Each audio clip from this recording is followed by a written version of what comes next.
It's back. So prior to painting, I want to hit it with some brake cleaner in case there's any oil that got onto it after the cleaning process. I'm going to spray it down with this, and then I'm going to go ahead and tape everything off and get it painted up. All right, so everything that I don't want painted is protected, taped off.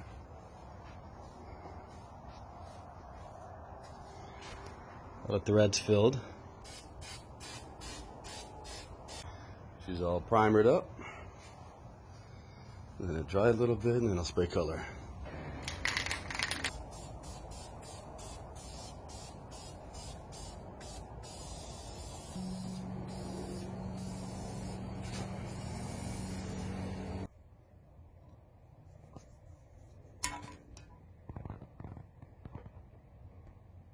I'll go ahead and use some ATF to wipe down the cylinder walls, get them cleaned up. Pretty much you'll wipe it so you don't see any more black on the cloth. See, there's dirt. Okay, I received my bearings here from my Cummins. I'm gonna take these rods to the machine shop to have these pressed in. These are made by Mal. I couldn't find the genuine Cummins ones, unless Mal makes them. I'm not sure.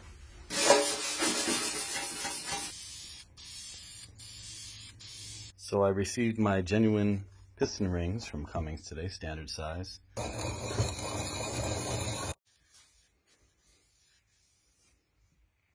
Okay. All my oil rings are cut.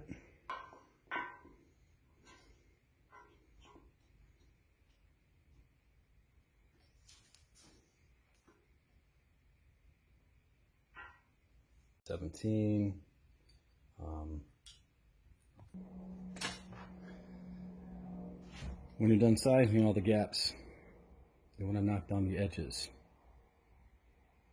If you run your fingernail along the ring here, you're going to feel the edge. Now you want to knock that down. You want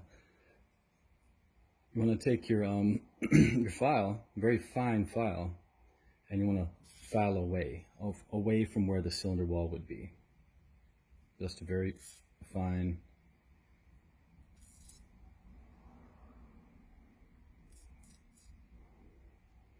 That's it. All right, they're all done up. You definitely want to label these. I labeled these 1 through 6. So I got some new oil squirters here. I got the bottom half of the bearings. I'm going to go ahead and put them in the block.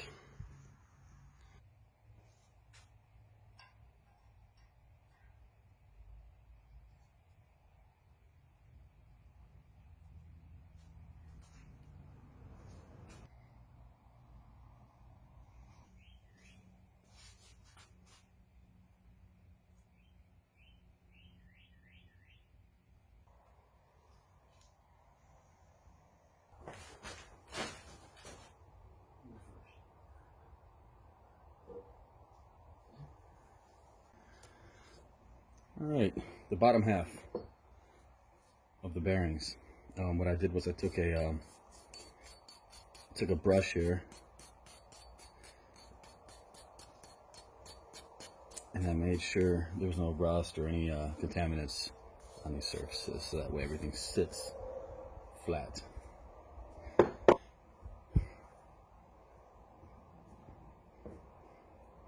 Boom.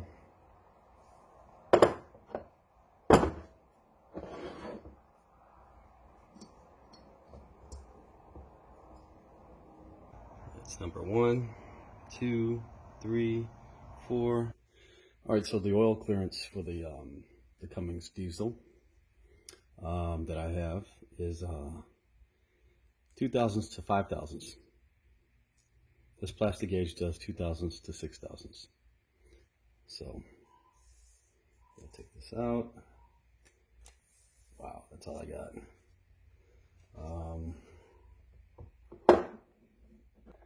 7 pieces of plastic gauge, and now I will put them on the crank and put the caps on top.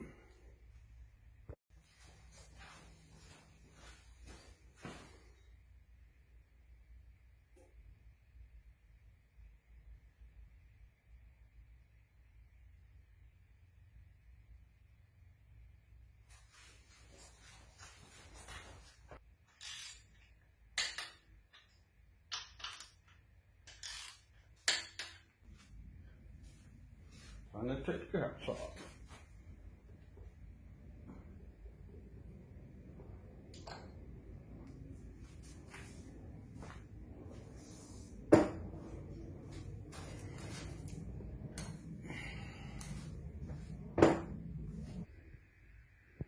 Look at that. So that is 3 thousandths. Right on the money. You could also measure on the bearings themselves. See that? 3 thousandths. 3 thousandths.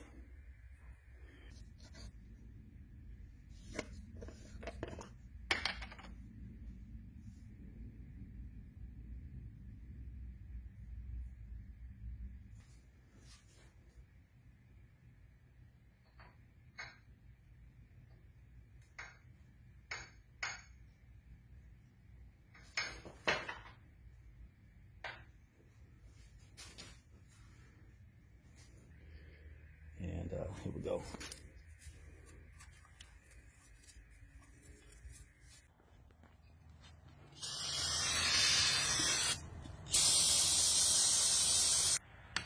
Grab one.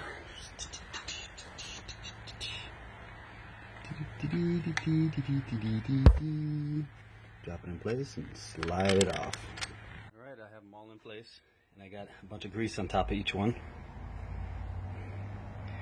Now, as you see, I have the journals for the cam all greased up already with assembly lube.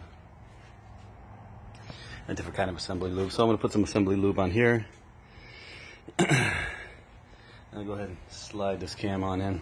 I have the camshaft just short of all the way in. I eased it in there.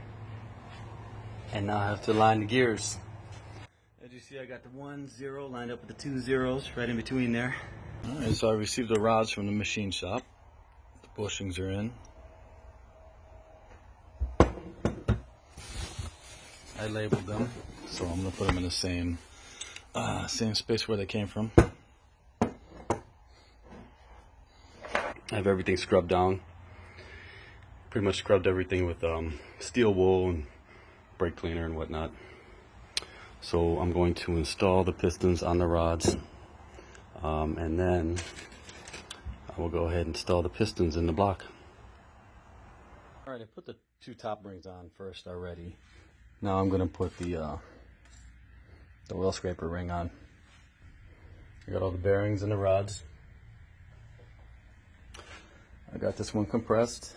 I got it. I have the rings clocked. All right, so I have all the pistons in. Everything turns smoothly. Get everything oiled up. The walls oiled up. The rings oiled up. I'm gonna go ahead and flip it over.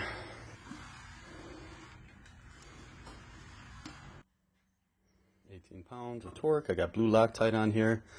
I'm going to do these up with silicone RTV and install this plate. Go ahead and put this end plate on here. Then I'll put the oil pickup. Then I got to remove the camshaft. I shouldn't have installed it. I forgot I got to put that the plate on first. So I'll go ahead and pull that, put the plate on, put the camshaft back in. Then I'll be able to put the pan on, finish the bottom end. The plate on, oil pickups on. Got the cam out, got the plate on here. I got these bolts here just to keep it tightened down for the RTV to dry. And I'll put the cam in after that. Okay, I got the seal in. I installed the seal with this plate already installed. I should have done it the other way around, but it's not too hard. It's just very hard to take this out with this installed. But got the seal in there. Just gotta clean the surface here. Then I can put the pan on, put the pickup tube on. Everything's torqued down. Got this on. Put the cam back in. I torqued down these bolts that are here. Put the cam back in. And I just have these down, torqued down for the RTV to seal. It's ready to go. I got to get the gasket for this cover, clean this up a bit, and put the gear in here, put the oil pump in here, and torque this killer dowel pin holder thing down, and I can go ahead and close this up. So that'll be my next step. All right, I got the surface cleaned up very well.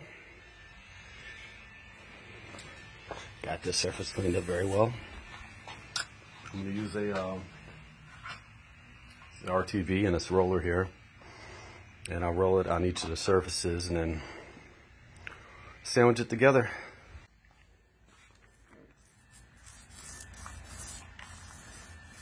All right, so I use a little foam roller. Hit both the metal surfaces real good. And I'll just stick the gasket on there. I don't have to put it on the gasket. The advantage of this is it's not going to squeeze so much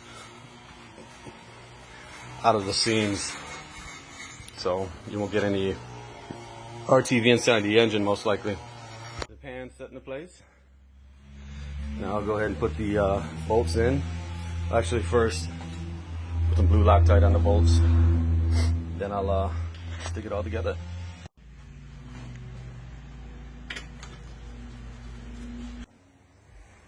Have it. I just put these over here, these studs, because I don't know where I'm gonna put them. I could always move them later, but get it all torqued down, sealed. I'll go ahead and flip it over. I received my engine mount adapters today from D-Stroke.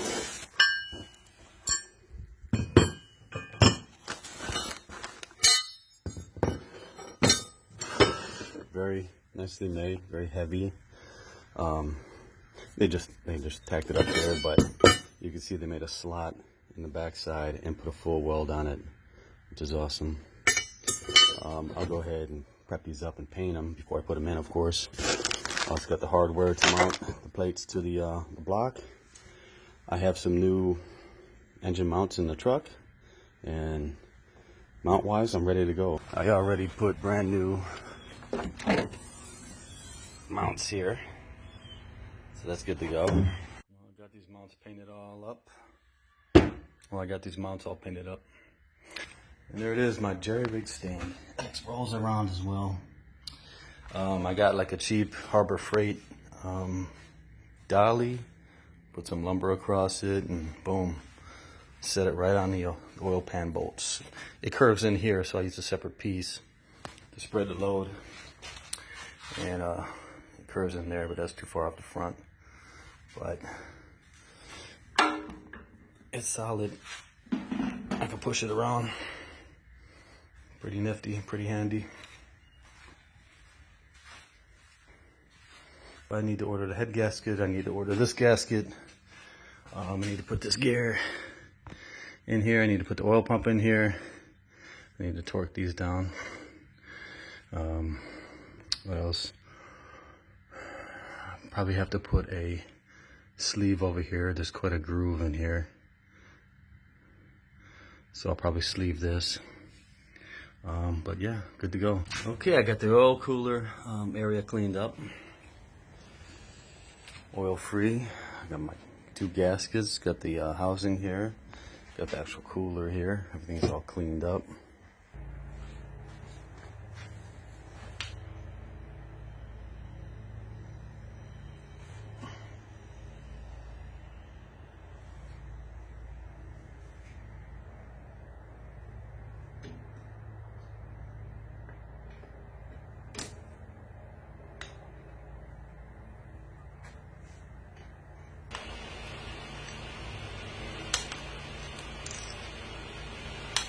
Okay, I have the oil cooler and the filter housing mounted up, torqued down.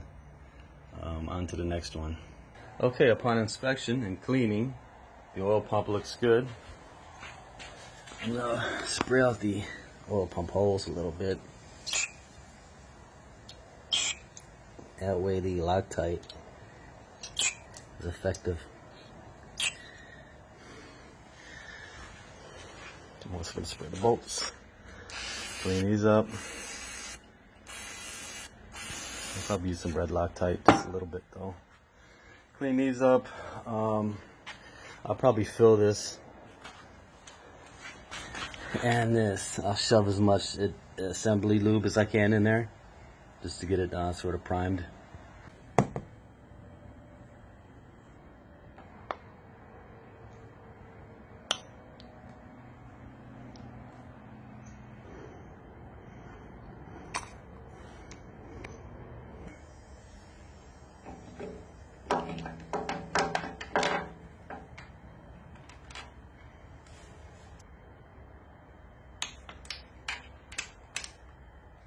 Okay, I got an empty Cummins package, and then this is in a blank package here.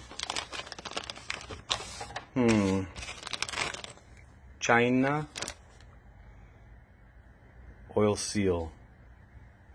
Yeah.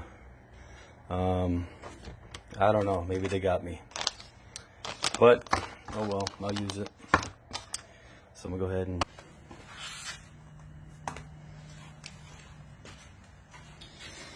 I have a piece of vinyl here, so what I'm going to do, bevel in, and I'll tap against it so I don't mar the surface up here.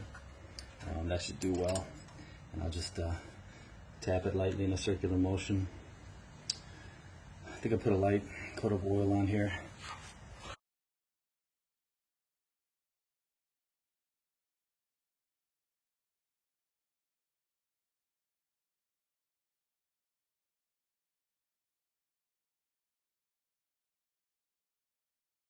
So I think my method worked pretty well.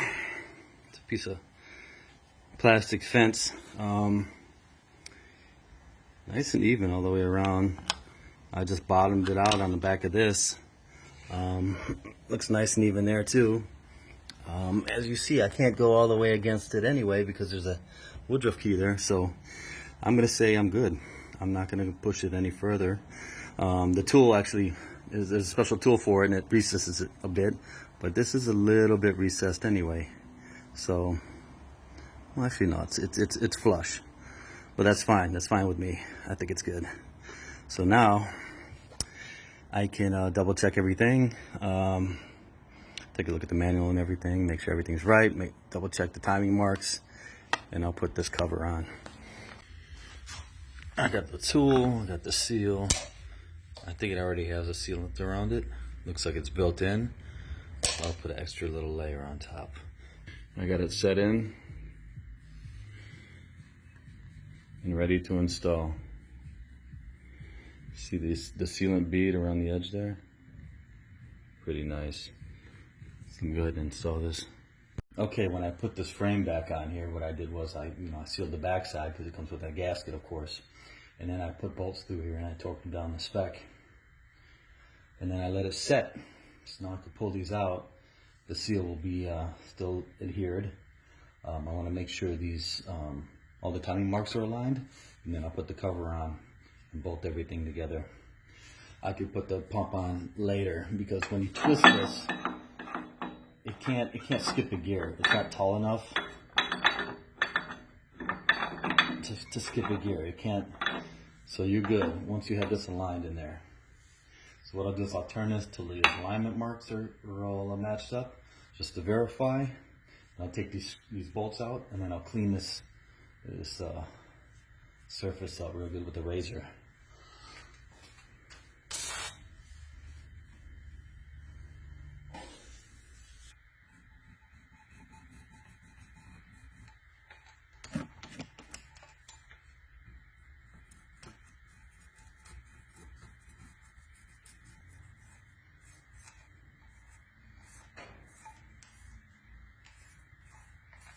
Alright, I have the cover on. I got it torqued down, 18 pounds for all the bolts. I'm not sure if the stud goes here or not, but I could always move it later. I put blue Loctite on everything. I got a brand new Gates water pump. May as well paint it up. Got some spare paint laying around.